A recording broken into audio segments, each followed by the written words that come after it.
नमस्कार दोस्तों, मैं पारुल चौहान आप सभी का स्वागत करती हूँ आपके अपने प्यारे से परिवार रोजगार विद अंकित में। कैसे हैं आप सभी? आर्यन, दीपाली, निधि, जितेंद्र, रंजना, गौतमी, भूपेंद्र प्रताप सिंह, माही, रंजना और उसके बाद में यहाँ पे सोमेंद्र सिंह, सभी को मेरी तरफ से गुड इवनिंग, नमस्ते, राधे राधे, राम राम, शस्त्री अकाल। प्यारे प्यारे बच्चों, कैसे आप सभी? उम्मीद तो देखो हमेशा यही होती है कि तुम एकदम चंगे हो गए, मस्त हो गए।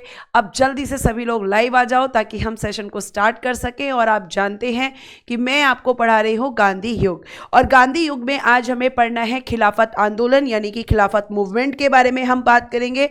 तो सबसे पहले तो भाई हम एक हेडिंग दे देते हैं कि हम क्या पढ़ रहे हैं। तो मैम हम पढ़ रहे हैं गांधी युग यानी गांधी एरा हम यहाँ पर पढ़ रहे हैं। और जब गांधी युग की प्यारे बच्चे हम बात करते हैं तो गांधी युग के बारे में आपको मैं ये बता देना चाहूँगी कि जो गांधी युग है इसमें हम एक नेक्स्ट हेडिंग देंगे। क्या पढ़ना है आज हमें पढ़ना है मैम खिलाफत आंदोलन, जो कि 1919 में शुरू हुआ था और 1924 में मैम खत्म हुआ था। खिलाफत आंदोलन 1919 से 1924 तक चला था। ठीक है, ये क्यों चलाया गया था, इसके पीछे क्या कारण था, ये सारी चीजें प्यारे बच्चे मैं आपको यहाँ पर बताऊंगी। ठीक है, चलिए फटाफट से आप लोग लाइव आ चुके हैं, मुझे लग रहा है जल्दी जल्दी से सभी लोग लाइव आ चुके हैं। अब फटाफट से यहाँ पे मेरी बात को सुनेंगे। बेटा, खिलाफत आंदोलन में सबसे पहले तो आपको पता होना चाहिए कि ये जो खिलाफत आंदोलन था आखिर ये किसने शुरू किया था।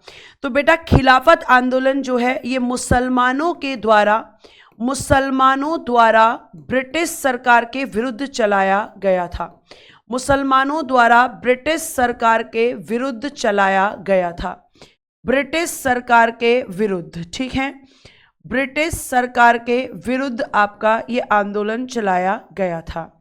और इस आंदोलन के जो नेतृत्वकर्ता थे, ठीक है, इस आंदोलन के जो नेता थे, जिन लोगों ने नेतृत्व किया था, उन्हें आप इतिहास में अली बंधु के नाम से जानते हैं। नेतृत्व किसने किया था?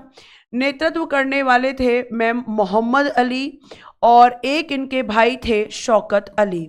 इन दोनों ने मिलकर इस आंदोलन का नेतृत्व किया था। और आप इन्हें इतिहास में क्या कहते हैं मैम? हम इन्हें इतिहास में कहते हैं अली बंधु। ठीक है, तो मोहम्मद अली और शौकत अली दो भाइयों ने मिलकर इस आंदोलन का नेतृत्व किया था। उसके बाद बेटा अगर हम यहाँ पर बात करते हैं जो खिलाफत आंदोलन था, इसके लीडर्स मैंने आपको बता दिए। अब यहाँ पे बात है कि आंदोलन का कारण क्या था। भाई, किस कारण से ये आंदोलन शुरू हुआ था? तो बेटा जी, तुर्की में एक पद हुआ करता था, तुर्की के खलीफा पद की सुरक्षा के लिए। तुर्की के खलीफा पद की सुरक्षा के लिए क्या किया गया था मैम? यहां पर इस आंदोलन को शुरू किया गया था। ठीक है, आपको मैंने बताया था कि खलीफा कौन होता था। तो मैं मुसलमानों के लिए आपका एक बहुत ही सम्मानजनक पद हुआ करता था। और तुर्की का जो खलीफा था उसको विश्व में हम कह सकते हैं, या कह सकते हैं भारतीय मुसलमान बहुत ज़्यादा मानते थे। मैंने आपको पहले ही बताया था कि खलीफा का पद मुस्लिम जगत के लिए काफ़ी सम्मानजनक पद हुआ करता था। तो मैम इनको किससे सुरक्षा करनी थी? इसकी सुरक्षा करनी थी ब्रिटिश सरकार से। कारण क्या था? देखो, आपको मैं बता दूं कि आप ये जानते हैं कि प्रथम विश्व युद्ध हुआ। ठीक है, आप ये जानते हैं कि प्रथम विश्व युद्ध हुआ था, फर्स्ट वर्ल्ड वॉर हुआ था। जानते हैं कि नहीं? हाँ मैम, जानते हैं कि फर्स्ट वर्ल्ड वॉर हुआ था। और ये फर्स्ट वर्ल्ड वॉर कब से कब तक हुआ था? 1914 से 1918 के बीच में हुआ था, जिसमें एक तरफ तो मित्र देश थे मैम और एक तरफ आपकी केंद्रीय शक्तियां हुआ करती थी। ठीक है, अभी आपको पता चल जाएगा कि आखिर मैटर था क्या, हम प्रथम विश्व युद्ध यहाँ पर क्यों पढ़ रहे हैं। तो एक तरफ कौन था? एक तरफ थी मैम, हम कह सकते हैं केंद्रीय शक्तियां। ठीक है, केंद्रीय शक्तियां यहाँ पर एक तरफ थी। तो इन दोनों के बीच में ये आपका युद्ध हुआ था। अगर मैं मित्र देश की बात करती हूं तो इसमें कौन कौन हुआ करता था मित्र देश में? तो हम कह सकते हैं फ्रांस, ब्रिटेन, रूस, इटली। लिखना, फ्रांस, ब्रिटेन, रूस, इटली जापान, ठीक है, और उसके बाद में अमेरिका भी आकर इसमें जुड़ गया था। तो ये सारे एक तरफ थे और दूसरी तरफ कौन था, ध्यान रखना, प्रथम विश्व युद्ध में जापान मित्र देशों के साथ था, जबकि द्वितीय विश्व युद्ध में जापान और जर्मनी एक साथ थे। तो इन देशों में अगर हम बात करेंगे बेटा, तो जब आप यहां पे बात कर रहे हैं तो केंद्रीय शक्तियों में जैसे हम कह सकते हैं कि खिलाफ में कौन था, तो हम कह सकते हैं जर्मनी था, ठीक है, हम कह सकते हैं तुर्की, जिसे हम ऑटोमन साम्राज्य कहते थे इस समय पर, ये आपके यहाँ पर इस मतलब केंद्रीय शक्तियों में था। उसके अलावा हम कह सकते हैं ऑस्ट्रिया यहाँ पर शामिल था। यानी इसमें जो मेन आप देखोगे, एक तो देखोगे मेन तुर्की को और दूसरा आप देखोगे यहाँ पर ब्रिटेन को।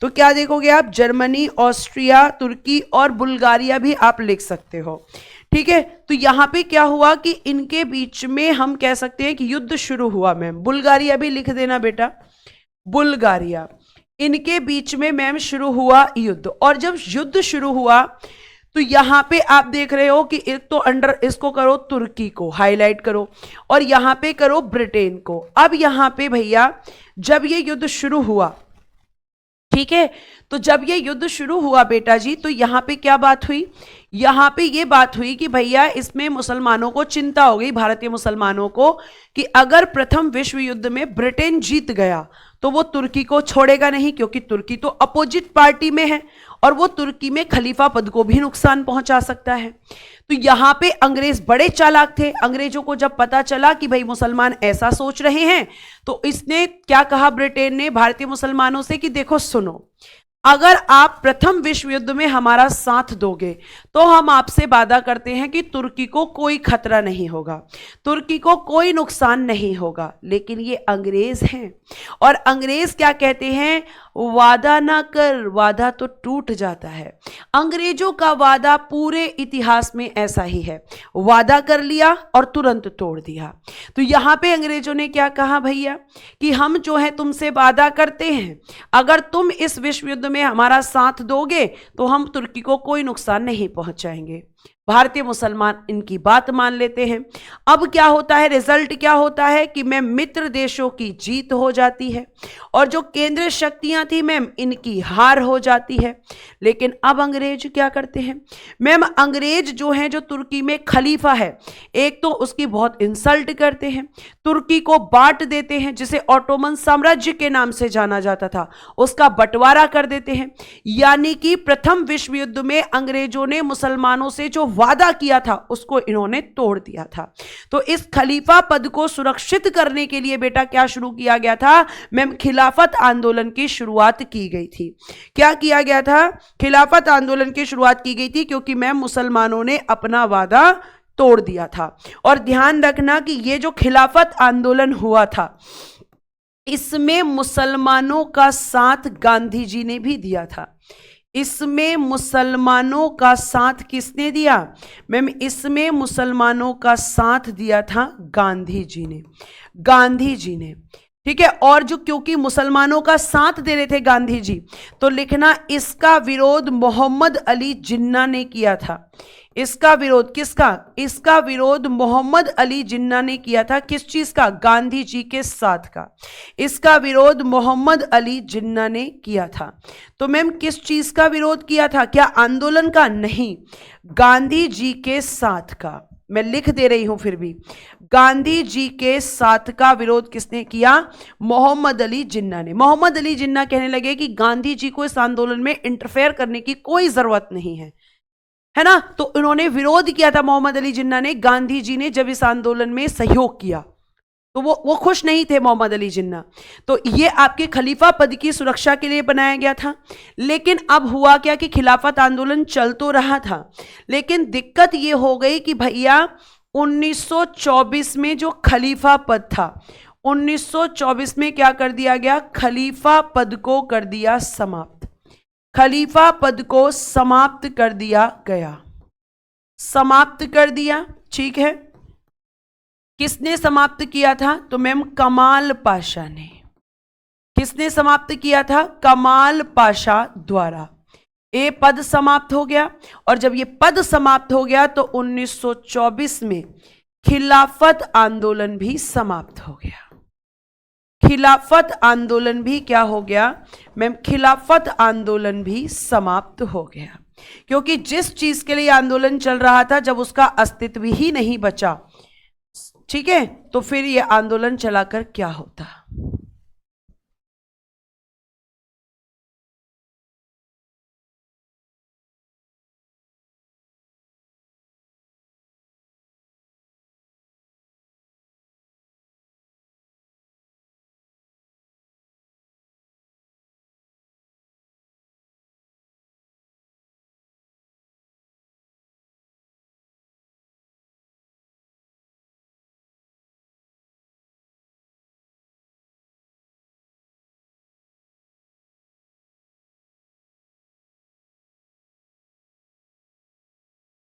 ठीक है बेटा, क्या यहां तक आपको बात समझ में आ रही है? संदीप खरवार जी, 1919 से 1947, इतनी बात समझ में आ रही है? खलीफा पद को समाप्त कर दिया और तुर्की को एक इस्लामिक कंट्री के रूप में जो है कह दिया कि भाई ये इस्लामिक कंट्री नहीं है, ये भी यहां पर डिक्लेयर कर दिया। और साथ साथ ये भी बोल दिया कि जो तुर्की है वो अब से धर्मनिरपेक्ष गणराज्य है, यानी कि यहां पर केवल इस्लाम धर्म को नहीं माना जाएगा बल्कि सभी धर्मों को माना जाएगा। तो जब ये सारी चीजें यहाँ पे कर दी गई तो फिर उसके बाद भी ये आंदोलन भी खत्म हो गया। तो 1919 से 1924 तक चला था आपका खिलाफत आंदोलन। इसके बाद बेटा आपको पढ़ना है, एक बहुत ही अच्छा आंदोलन है और इससे एग्जाम में क्वेश्चन आता है, असहयोग आंदोलन, नॉन कॉपरेशन मूवमेंट। असहयोग आंदोलन जो आपका कब शुरू हुआ था मैम? ये शुरू हुआ था 1920 में और ये खत्म हो गया था 1922 में। ठीक है, असहयोग आंदोलन।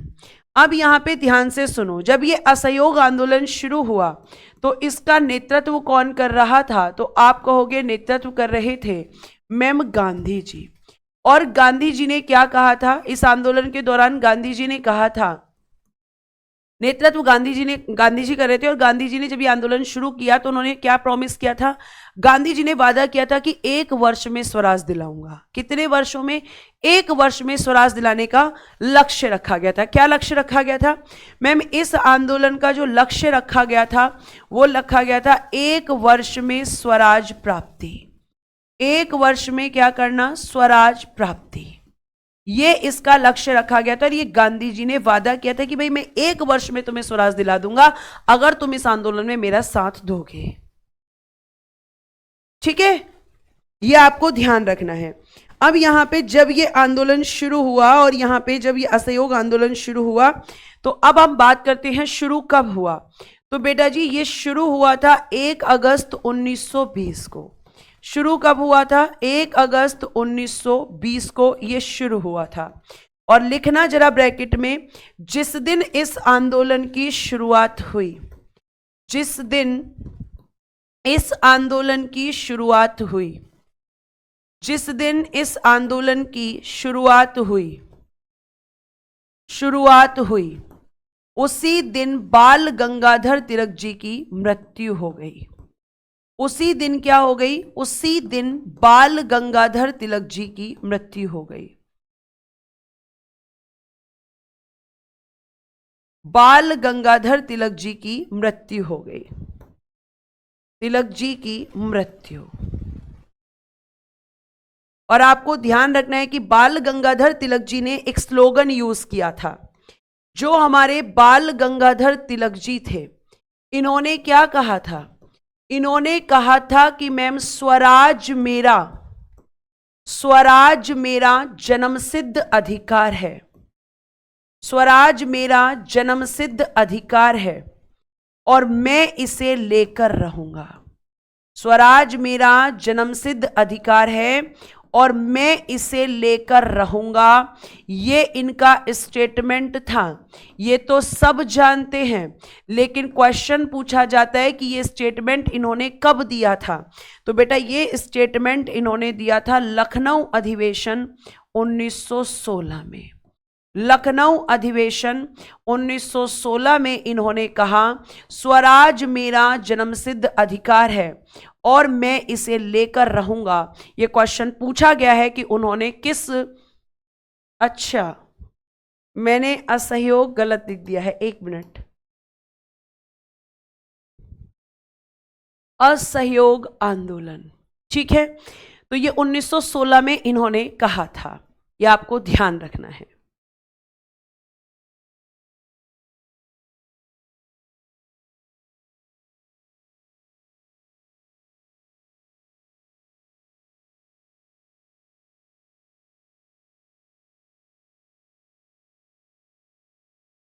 ठीक है।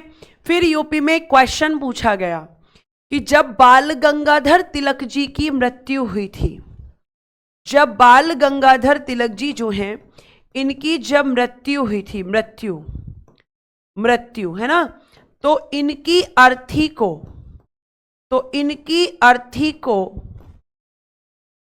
गांधी जी के साथ, इनकी अर्थी को गांधी जी के साथ,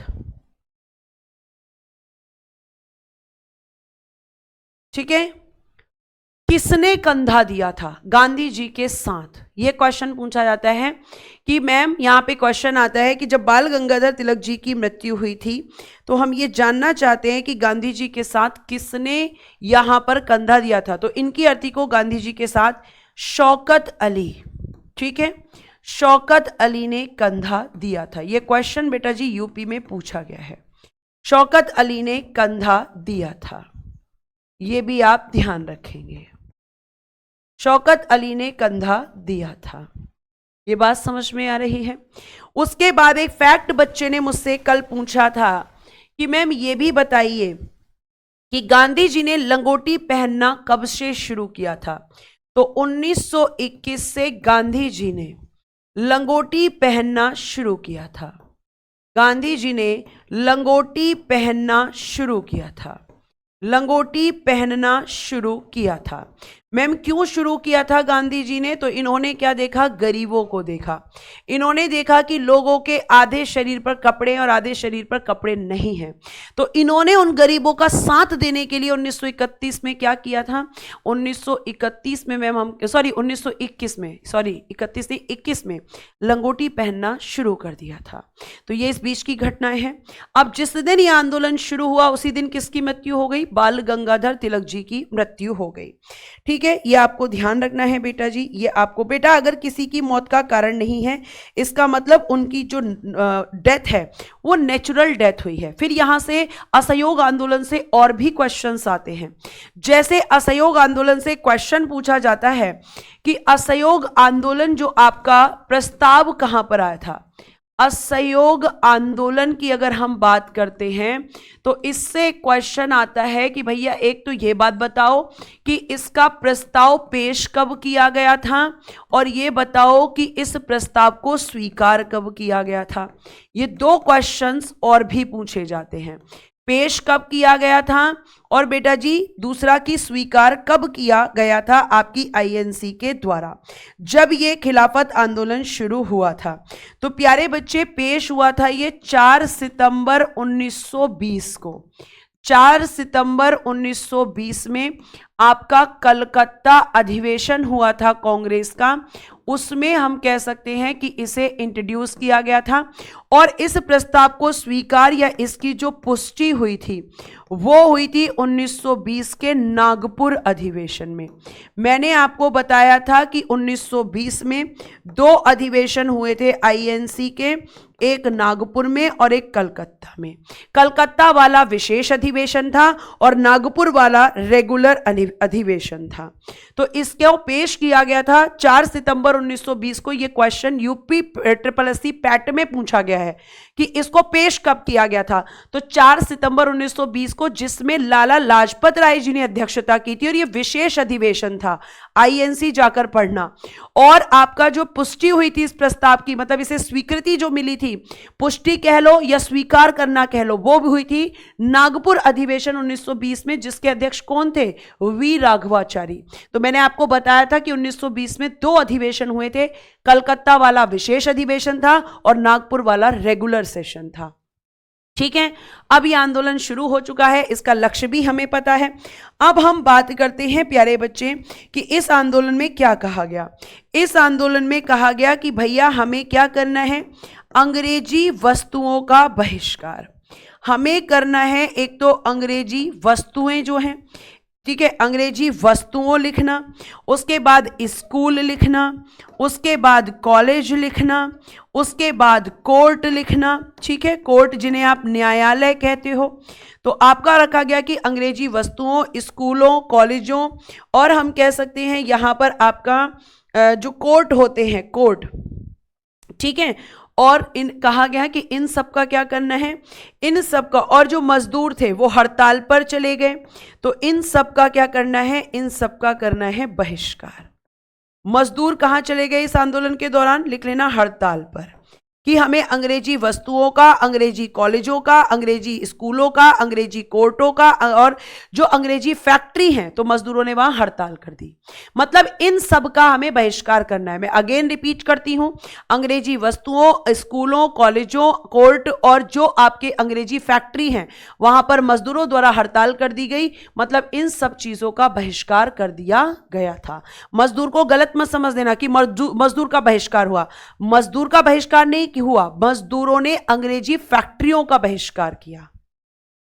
ठीक है, क्या हुआ, मजदूरों ने क्या किया मैम, हम कह सकते हैं कि मजदूरों ने, ये आपको ध्यान रखना है कि मजदूरों ने फैक्ट्रियों का बहिष्कार किया, हड़ताल पर चले गए मजदूर। तो इस तरीके से यहां पर हम कह सकते हैं कि गांधी जी ने जो है इसका उद्देश्य रखा अंग्रेजी वस्तुओं का बहिष्कार करना है, हमें यह आपको ध्यान रखना है। अब यहां पे जब बहिष्कार किया गया है तो आपको ध्यान रखना है, सबसे पहले गांधी जी ने क्या किया था कि गांधी जी को मैंने आपको बताया था कि मिली थी केसर ए हिंद की उपाधि। ठीक है, गांधी जी को क्या दिया गया था, केसर ए हिंद की उपाधि यहां पर दी गई थी। बताइए कब दी गई थी, ये आप बताएंगे क्योंकि ये मैं बता चुकी हूं।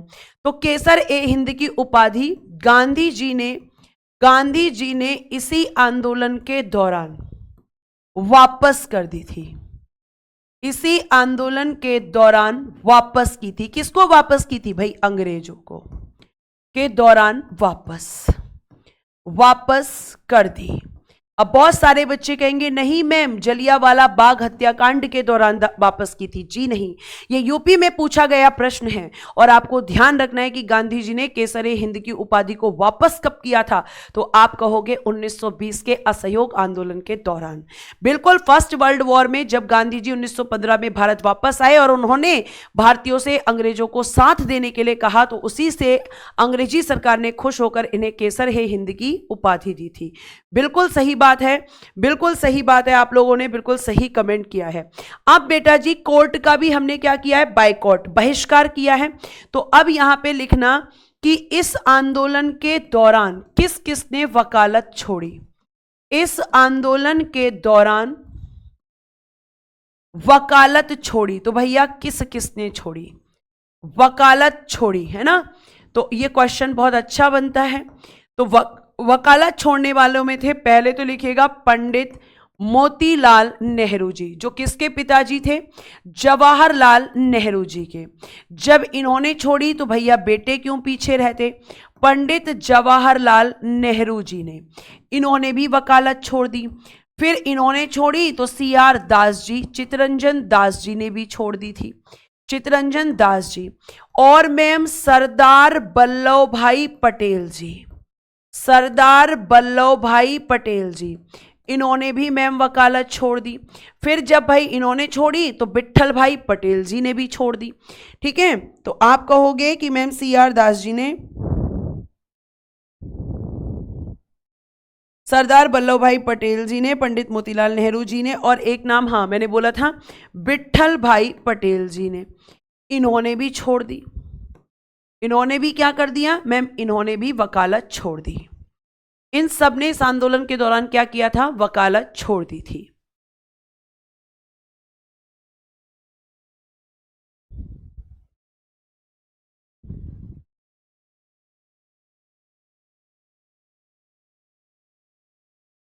ठीक है, अब क्योंकि यहां पे कोर्ट का बहिष्कार किया गया था इसलिए मैम इन्होंने छोड़ दी थी वकालत। अब बात आती है कि मैम यहां पर कॉलेजों का बहिष्कार किया गया, स्कूलों का बहिष्कार किया गया। तो एजुकेशन के लिए क्या काम किया? तो बेटा जी इस आंदोलन के दौरान विश्वविद्यालय स्थापित हुए, है ना। अब क्या है कि भाई वकालत छोड़ी, तो अब एक हेडिंग देंगे कि इस आंदोलन के दौरान क्या बनाए गए थे? राष्ट्रीय विश्वविद्यालय। इसी आंदोलन के दौरान राष्ट्रीय विश्वविद्यालय, जिन्हें हम कहते हैं नेशनल यूनिवर्सिटी। नेशनल यूनिवर्सिटी, तो कौन कौन सी नेशनल यूनिवर्सिटी असहयोग आंदोलन के दौरान स्थापित हुई थी? तो पहला लिखिएगा प्यारे बच्चे, काशी विद्यापीठ। काशी कहां पड़ता है, जल्दी से बता दो मुझे। काशी विद्यापीठ यहां पर स्थापित हुई। दूसरा लिखना गुजरात विद्यापीठ। तीसरा लिखना बिहार विद्यापीठ। चौथा लिखना जामिया मिलिया इस्लामिया। ठीक है, लिखिए जामिया मिलिया विश्वविद्यालय। जामिया मिलिया विश्वविद्यालय, जिसे आज आप JNU के नाम से जानते हो, जामिया मिलिया विश्वविद्यालय। और बेटा जी बंगाल के राष्ट्रीय विश्वविद्यालय। और क्या लिखेंगे? बंगाल के राष्ट्रीय विश्वविद्यालय। बंगाल के राष्ट्रीय विश्वविद्यालय, ये आपके इस दौरान यहां पर स्थापित हुए थे। बंगाल के राष्ट्रीय विश्वविद्यालय, ये सब आपके इस टाइम पर हुए थे। ठीक, अब सारी चीजें चल रही हैं, वेरी गुड। बनारस या वाराणसी, आप जो भी कह रहे हैं, सारी चीजें एकदम ठीक चल रही हैं। हाँ जी मैम, एकदम बढ़िया चल रही हैं। अब क्या हुआ कि आंदोलनकारी हैं तो आंदोलन करेंगे तो बाहर भी निकलेंगे। अब मैं आपको बता दूं कि आंदोलनकारियों की एक भीड़ कहां पर इकट्ठी हुई। तो आप यहां पे लिखेंगे कि मैम जो आंदोलनकारी थे, बेटा लिखने का काम बाद में कर लेना है ना।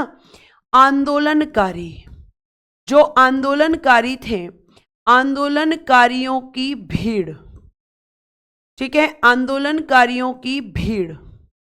और बेटा जी ये जो भीड़ है, इसके नेता हैं भगवान अहीर। लीडर कौन है? भगवान अहीर। तो आंदोलनकारियों की एक जो भीड़ थी, ये बेटा जी आपकी निकल रही थी गोरखपुर यूपी। कहां से गुजर रही थी? गोरखपुर यूपी में एक जगह पड़ती है जिसे हम कहते हैं चोरी चौरा। क्या कहते हैं? चोरी चौरा। यहां पर आंदोलनकारियों की ये जो भीड़ थी, ये यहां से गुजर रही थी। एक जगह पड़ती है यहां पर चोरी चौरा। ठीक है, ये आप ध्यान रखेंगे, गोरखपुर यूपी में। अब प्यारे बच्चे इसी चोरा चोरी,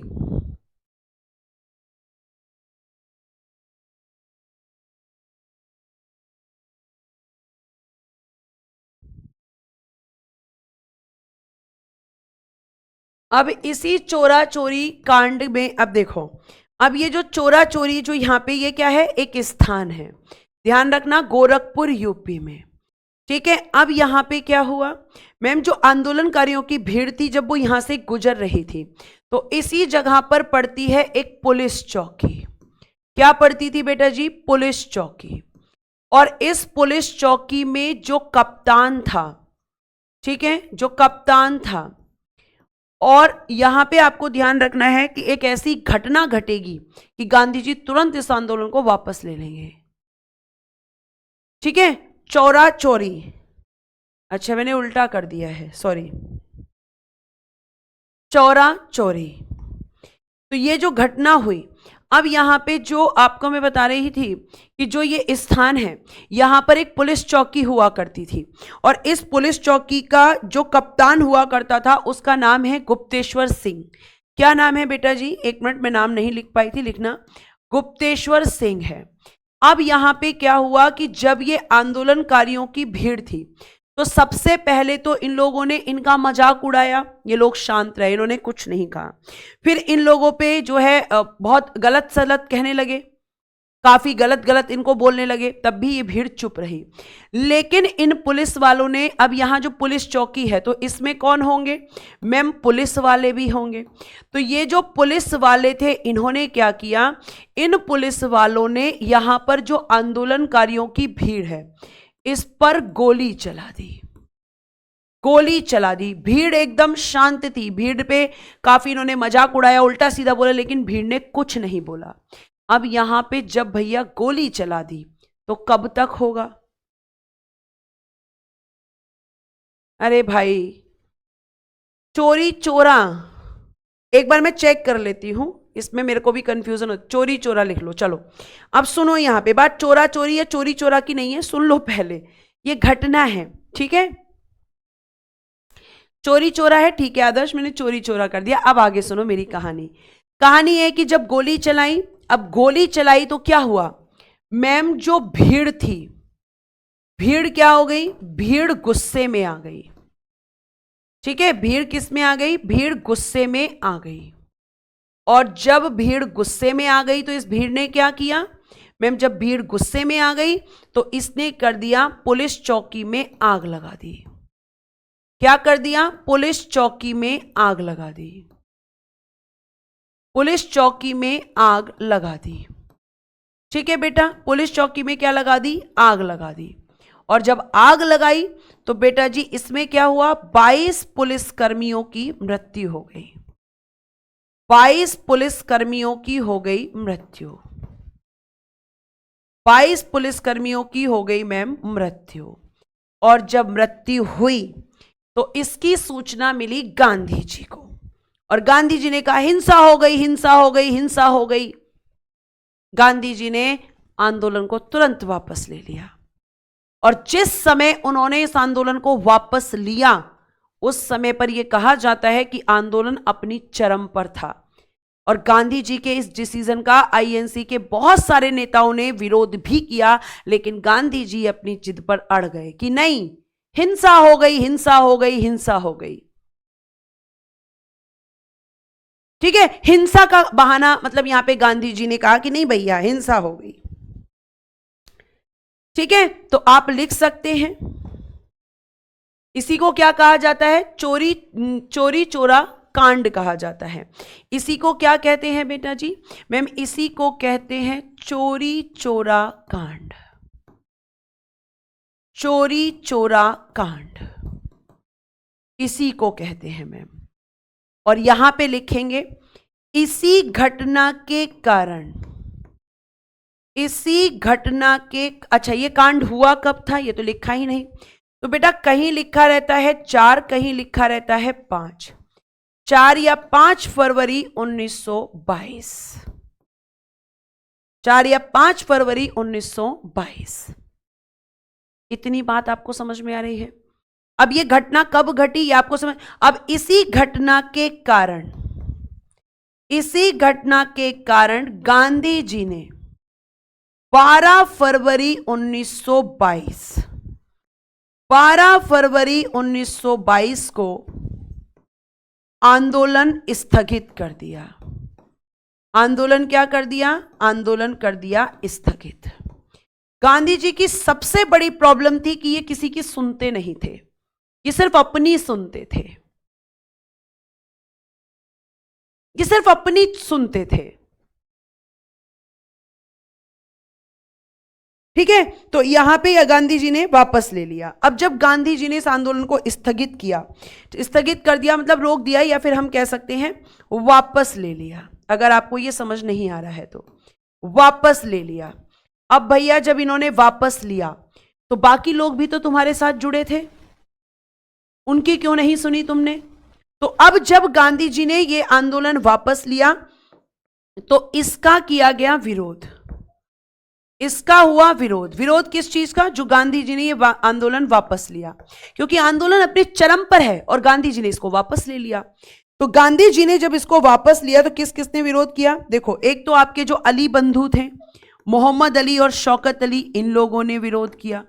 उसके अलावा बेटा जी जो पंडित मोतीलाल नेहरू जी थे उन्होंने विरोध किया। उसके अलावा बेटा जी जो CR दास जी हैं, चित्तरंजन दास जी है ना, उन्होंने भी विरोध किया कि भाई आप ऐसे कैसे कर सकते हैं, आपने तुरंत आंदोलन को वापस ले ले, किससे डिस्कस नहीं किया, कुछ नहीं किया। ठीक है, उसके अलावा सुभाष चंद्र बोस जी ने इसका विरोध किया, SC बोस जिन्हें हम कहते हैं, सुभाष चंद्र बोस जी इनका पूरा नाम था, C राजगोपालाचारी, C राजगोपालाचारी, इन्होंने भी विरोध किया कि भैया ये तो बहुत ही गलत बात है। ठीक है, अब यहां पे हम कह सकते हैं कि ये तो कुछ नाम है, लेकिन INC के अधिकतर नेता इसमें गांधी जी कैसे हो गए, गांधी जी के खिलाफ हो गए। और कहीं ना कहीं इस आंदोलन के वापस लेने की वजह से गांधी जी की स्थिति हुई कमजोर। और जैसे ही ब्रिटिश सरकार ने देखा कि गांधी जी तो कमजोर हो गए हैं, और गांधी जी जब कमजोर हो गए तो तुरंत ब्रिटिश सरकार ने अरेस्ट कर लिया और अरेस्ट करके जेल भेज दिया। लेकिन गांधी जी की तबीयत बिगड़ गई और गांधी जी जल्दी जेल से बाहर आ गए। ठीक है, अब देखिए यहां पर क्या हुआ कि भाई इन सब ने विरोध किया तो फिर क्या हुआ मैम, अब क्या हुआ, विरोध के कारण मैम जो गांधी जी हैं, गांधी जी की क्या हो गई स्थिति कमजोर, क्योंकि सब तो अभी इस समय गांधी जी के खिलाफ हैं। गांधी जी की स्थिति कमजोर हो गई। ठीक है, कमजोर हुई इनकी स्थिति, तो प्यारे बच्चे फिर क्या किया गया, 10 मार्च 1922 इनको कर लिया गया गिरफ्तार। 10 मार्च 1922 को गिरफ्तार किया गया। आप कहोगे, बहुत सारे बच्चे कहेंगे किसको, तो बेटा जी गांधी जी को। ठीक है, किसने गिरफ्तार किया होगा, तो भैया किसकी पुलिस है, ब्रिटिश पुलिस है, इंडियन पुलिस तो है नहीं, तो ब्रिटिश सरकार ने कर लिया। ठीक है, अब यहां पे भैया ये गिरफ्तार हो गए, तो फिर जब यहां पे गिरफ्तार हुए तो यहां पे एक ब्रिटिश न्यायाधीश है, न्यायाधीश ब्रोमफील्ड। न्यायाधीश ब्रोमफील्ड ने इन्हें दे दी सजा। न्यायाधीश ब्रोमफील्ड, इसने गांधी जी को 6 वर्ष की सजा दी। इसने क्या किया, गांधी जी को 6 वर्ष की सजा, 6 वर्ष की सजा दे दी। अब दी तो 6 वर्ष की है, लेकिन गांधी जी की हो जाएगी तबीयत खराब, तो गांधी जी को 1924 में ही बाहर निकाल दिया जाएगा कि भैया ये तो बीमार हो गए, कहीं ऐसा ना हो कि मर जाएं, तो इनको छोड़ देंगे ब्रिटिश सरकार। तो गांधी जी को क्या दी गई मैम, 6 वर्ष की सजा दी गई। ठीक है, अब 6 वर्ष की सजा दी गई, लेकिन क्या हो गया, 6 वर्ष गांधी जी को 6 वर्ष की सजा, लेकिन स्वास्थ्य खराब होने के कारण, लेकिन स्वास्थ्य खराब होने के कारण, खराब होने के कारण 5 फरवरी 1924 को रिहा कर दिया गया। कारण 5 फरवरी 1924 को इन्हें क्या कर दिया, रिहा। अब जब ये यहां से बाहर आए तब इन्होंने आकर 1924 में ही क्या किया, इसके बाद मैम, इसके बाद गांधी जी ने, इसके बाद हुआ मैम, आपको पता है कि 1924 में, इसके बाद बेलगांव अधिवेशन, इसके बाद बेलगांव अधिवेशन जो कब हुआ था, 1924 में। इसके बाद बेलगांव अधिवेशन 1924 की गांधी जी ने अध्यक्षता की। गांधी ने क्या की थी, अध्यक्षता। ठीक है, तो ये पूरी घटना थी।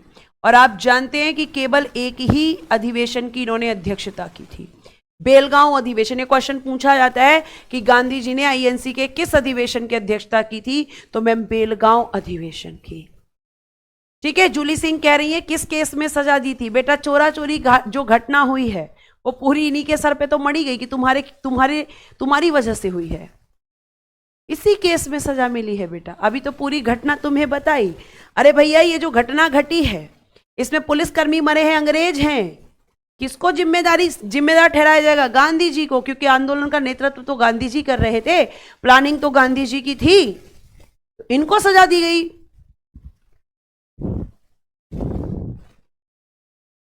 ठीक है, अब यहां पे इनसे कुछ लोग इतने नाराज थे कि उन्होंने क्या किया, गांधी जी से बिल्कुल अलग हटने के लिए उन्होंने 1900, अभी आपने 1922 तक की कहानी सुनी।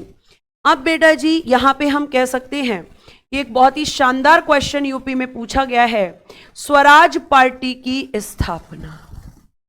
स्वराज पार्टी की क्या की गई थी, स्थापना।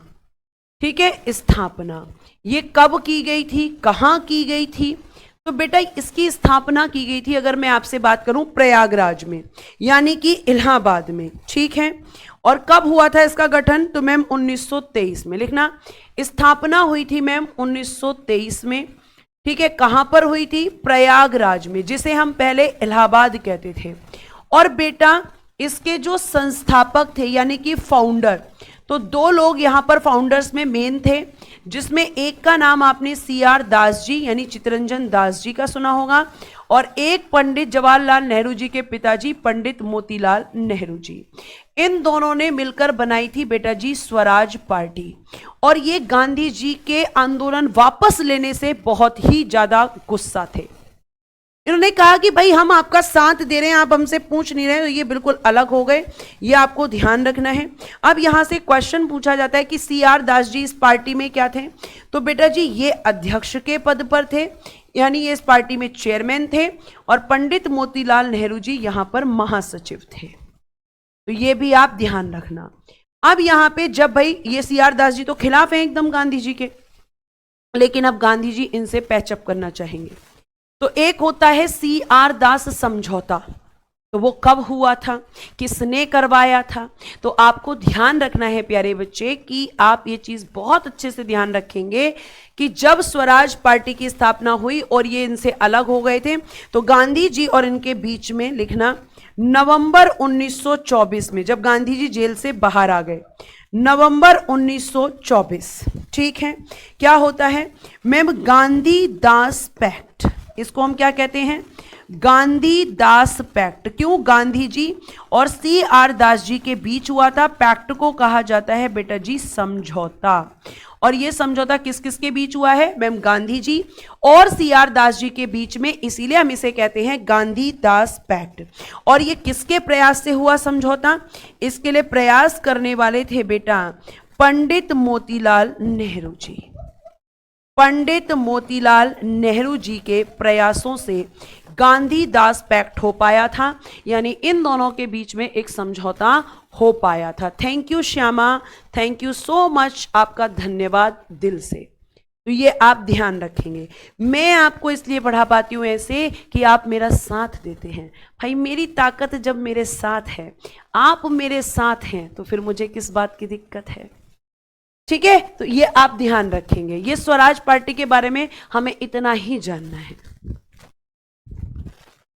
अब स्वराज पार्टी हो गई, गांधी दास समझौता हो गया, उसके बाद में मैंने तुम्हें एक घटना बताई थी 1928 में साइमन कमीशन। पढ़ा था कि नहीं पढ़ा था मैम? दोबारा पढ़ाऊंगी, दोबारा पूरा नहीं पढ़ाऊंगी, लेकिन उसका जो एक पार्ट यहां से आके कनेक्ट होगा वो तो मुझे तुम्हें पढ़ाना पड़ेगा, ठीक है, वो तो मुझे तुम्हें पढ़ाना पड़ेगा।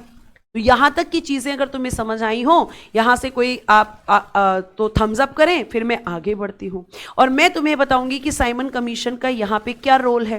क्योंकि आधा तो तुम पढ़ चुके हो कि साइमन कमीशन का विरोध हो रहा था, लेकिन जब विरोध हो रहा था तो ब्रिटिश सरकार ने कुछ नहीं किया।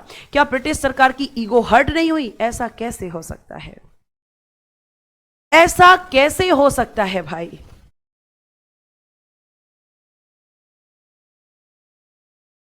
ठीक है, तो यहां पे आप एक चीज को ध्यान रखेंगे बेटा कि अगर मैं आपसे आगे यहां पर बात करती हूं तो आपको मैंने बताया था कि 1928, ठीक है, साइमन कमीशन। अब मुझे यह बताओ कि इसका विरोध क्यों हो रहा था? साइमन कमीशन, इसका क्या किया जा रहा था मैम? साइमन कमीशन का हो रहा था विरोध। विरोध कौन कर रहे थे? तो मैम हम कह सकते हैं आईएनसी कर रही थी इसका विरोध। मतलब भारतीयों की तरफ से तो पूरा रिप्रेजेंटेशन कौन करता था उस समय? इंडियन नेशनल कांग्रेस करती थी।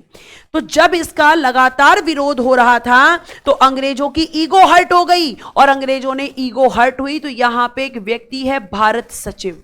तो मैम ये भारतीय है? नहीं बेटा जी, भारत सचिव जरूर होता था लेकिन ये अंग्रेज होता था, और ये लंदन में बैठता था, यहां बैठता भी नहीं था, लेकिन इसकी सैलरी भारत से जाती थी। तुमने पॉलिटी में जब पढ़ा होगा 1858 का अधिनियम, तो उसमें यह पता चला होगा कि भारत सचिव नाम का एक पद क्रिएट किया गया था 1858 में, और इसी भारत सचिव के अधीन रहकर कौन काम करेगा? वायसराय। ये आपने एक्ट ऑफ 1858 में पढ़ा होगा पॉलिटी में, ठीक है। बिल्कुल सही है कि मैम सारे अंग्रेज थे, सारे के सारे अंग्रेज थे, यही इसके विरोध का कारण था। तो जब इसका लगातार विरोध हो रहा था तो मैं आपको बता दूं कि यहां पे इनका एक भारत सचिव है जिसका नाम है बर्केनहेड। क्या नाम है इसका?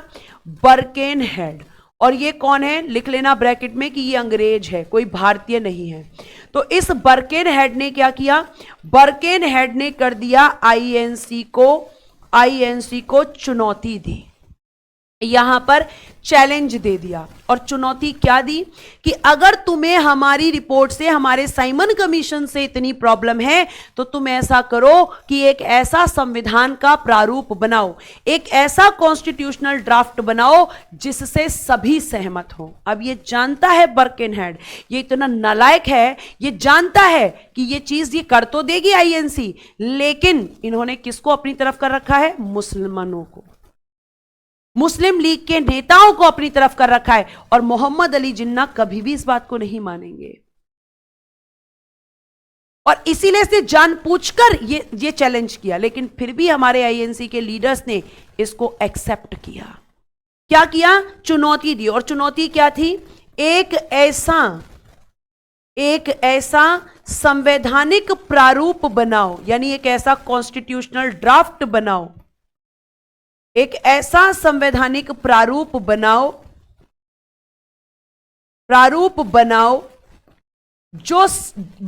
जिससे सभी सहमत हों, ये चुनौती इसने दी, सहमत हों, ठीक है, सहमत हों। फिर मैम क्या हुआ, आईएनसी ने एक्सेप्ट किया।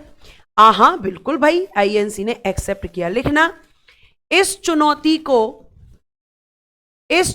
को कहते हैं बेटा जी चैलेंज। इस चुनौती मतलब चैलेंज। और संवैधानिक प्रारूप की इंग्लिश भी लिख लो, कॉन्स्टिट्यूशनल ड्राफ्ट।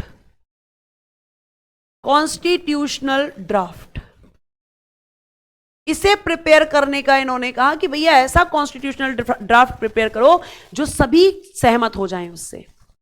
तो आप कहोगे कि इस चुनौती को आईएनसी ने स्वीकार किया, और पंडित मोतीलाल नेहरू जी स्वीकार किया, और पंडित मोतीलाल नेहरू जी की अध्यक्षता में, और पंडित मोतीलाल नेहरू जी की अध्यक्षता में, यानी इनकी चेयरमैनशिप में, अध्यक्षता में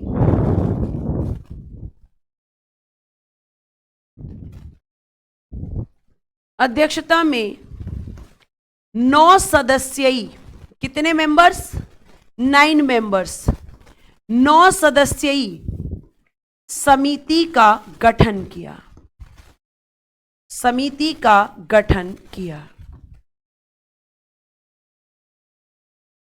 ठीक है, अध्यक्ष कौन है, पंडित मोतीलाल नेहरू जी की अध्यक्षता में 9 मेंबर्स की एक कमेटी बना दी आईएनसी ने, और उनको ये काम सौंप दिया कि भैया कॉन्स्टिट्यूशनल ड्राफ्ट प्रिपेयर करो। ठीक है, ये आपको ध्यान रखना है। अब जब ये काम दिया गया तो बेटा जी इस समिति ने क्या किया, मैम ये जो समिति है, इस समिति ने दी अपनी रिपोर्ट,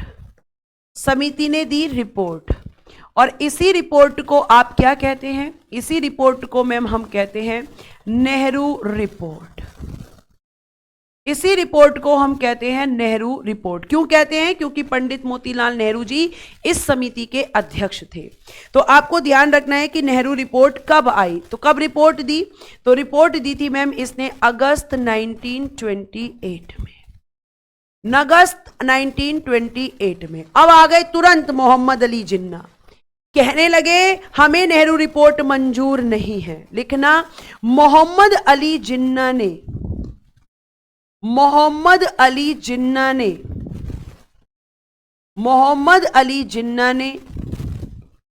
नेहरू रिपोर्ट को मुसलमानों के विरुद्ध बताया,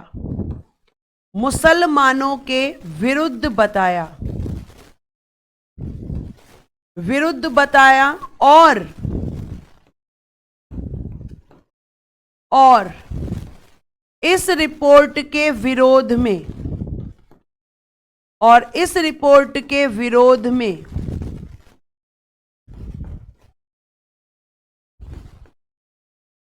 और इस रिपोर्ट के विरोध में मार्च 1929 में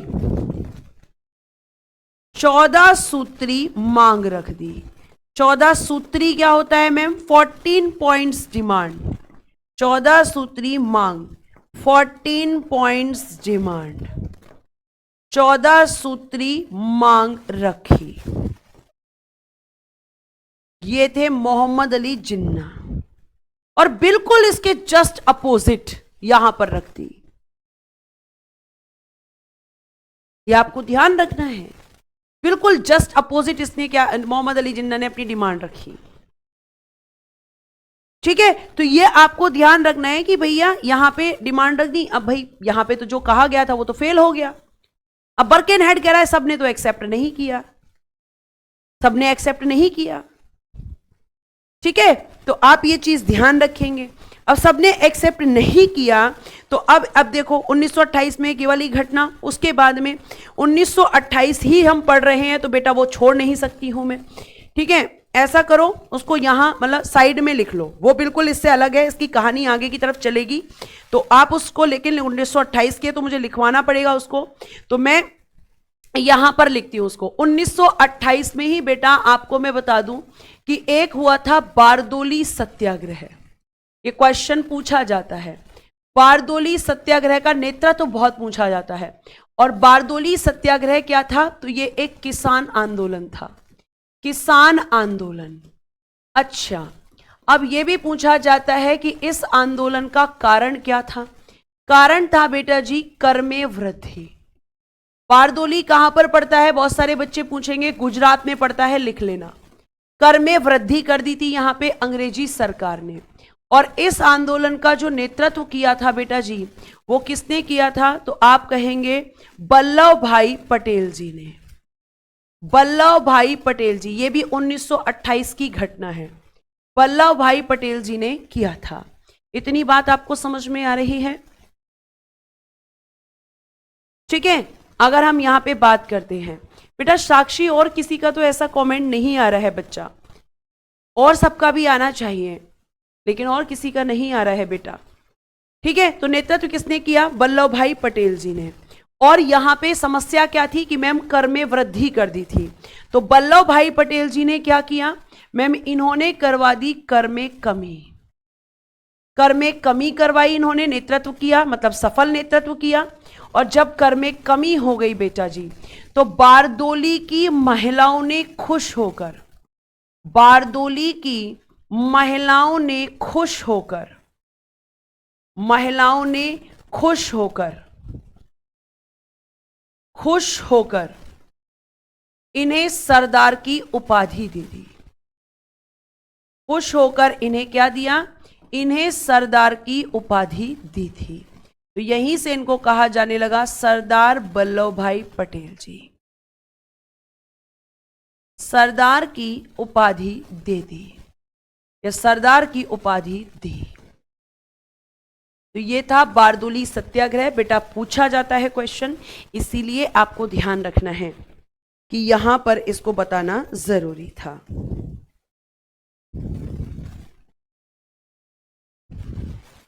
ठीक है, इतनी बात समझ में आई। अब हम कहां पहुंच गए थे मैम? 1929 में, क्योंकि 1929 में मोहम्मद अली जिन्ना ने 14 सूत्री मांग रखी। अब 1929 में ही क्या किया गया था मैम? 1929 में ही पूर्ण स्वराज की मांग की गई थी, पूर्ण स्वराज की मांग। ठीक है, पूर्ण स्वराज की मांग हुई थी कहां पर? लाहौर अधिवेशन में, जिसके अध्यक्ष थे पंडित जवाहरलाल नेहरू जी। अध्यक्ष कौन थे इस अधिवेशन में? यह क्वेश्चन भी यूपी में पूछा गया है, पंडित जवाहरलाल नेहरू जी। अब इसी बात पर मुझे प्यारे प्यारे बच्चे बताएंगे, क्योंकि मैं क्लास में बता चुकी हूं कि पूर्ण स्वराज की मांग आपकी सबसे पहले किसने की थी? पूर्ण स्वराज की मांग आपको बताना है कि आईएनसी से पहले किसने कर दी थी। आईएनसी ने तो 1929 में पूर्ण स्वराज की मांग की थी, ये मैंने आपको बताया था। स्वाधीनता दिवस मनाने की घोषणा की थी, कब की थी ये भी मैंने तुम्हें बताया था। अब तुम्हारी बारी ये है कि पूर्ण स्वराज की मांग जो की गई है, मैं आपसे ये पूछ रही हूं कि सबसे पहले किसने की थी। मैंने आपको लिखवाया है, बताइए जल्दी से। पूर्ण स्वराज की मांग, तुम्हारी कुटाई होनी चाहिए। बाल गंगाधर तिलक जी ने स्वराज की मांग की थी। पूर्ण स्वराज की मांग कब कर दी थी? लाला लाजपत राय जी, दादा भाई नौरोजी। तुम्हारी कुटाई करने का मन कर रहा है बेटा जी।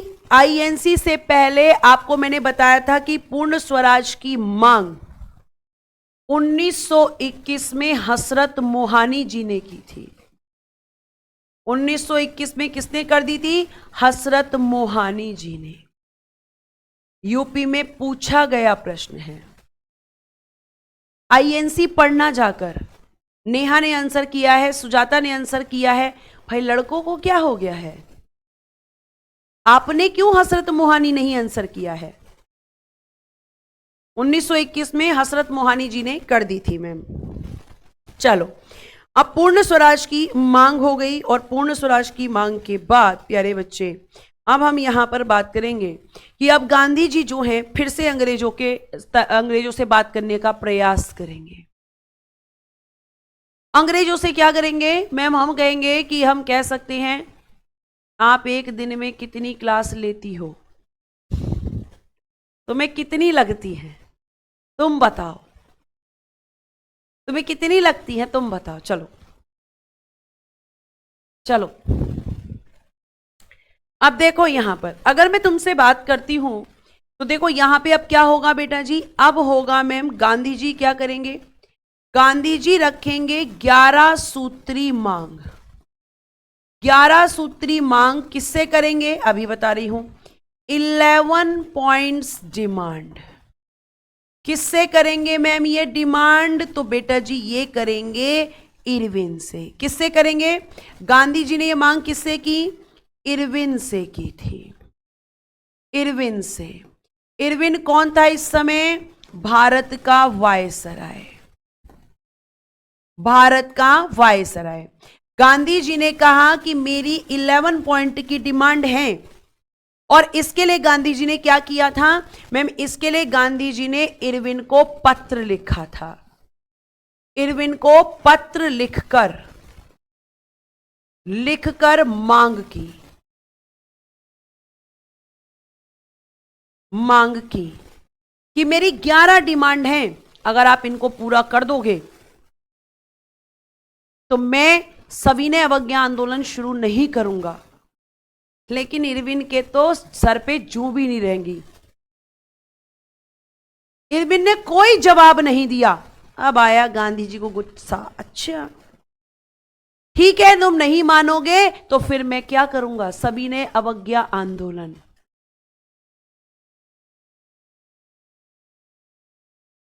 कह रहे इरविन से लिखा, पत्र लिखा कि भैया मेरी 11 पॉइंट की डिमांड पूरी कर दो। अब ये मांग मैम पेश कब की थी? तो बेटा जी ये मांग गांधी जी ने पेश की थी 2 मार्च 1930 को। 2 मार्च 1930 को गांधी जी ने बोला था इरविन से कि भाई मेरी डिमांड्स को पूरा कर दो। ये पेश की गई थी, लेकिन हुआ क्या? इरविन ने कोई जवाब नहीं दिया। इरविन ने कोई जवाब नहीं दिया, कोई रिस्पॉन्स नहीं किया, कोई जवाब नहीं दिया, कोई जवाब नहीं दिया कि नहीं भैया मेरे पास तुम्हें देने के लिए कुछ नहीं है, या नहीं दूंगा या दूंगा, कुछ भी यहां पे इसने नहीं बोला। इरविन ने कोई रिस्पॉन्स ही नहीं किया। गांधी जी ने कहा ठीक है भाई तुम्हारी मर्जी है, नहीं देना चाहते हो ना,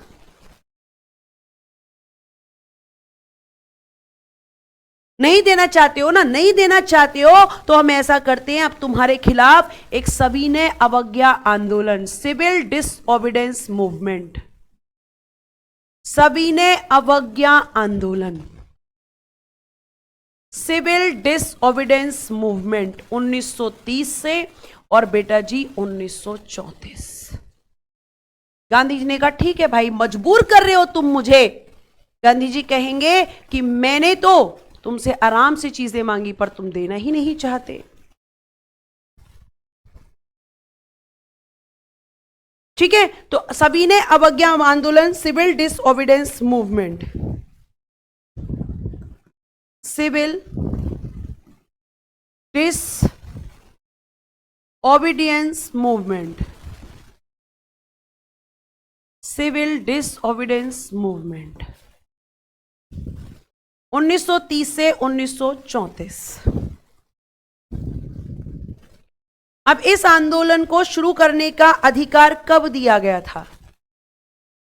इस आंदोलन को शुरू करने का अधिकार, शुरू करने का अधिकार 1929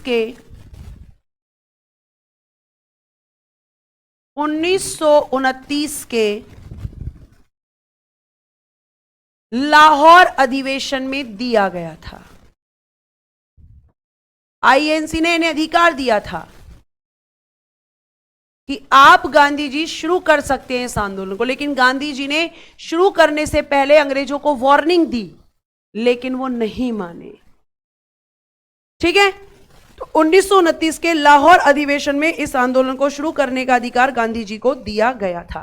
तो इसका मतलब है कि आंदोलन का नेतृत्व किसने किया होगा?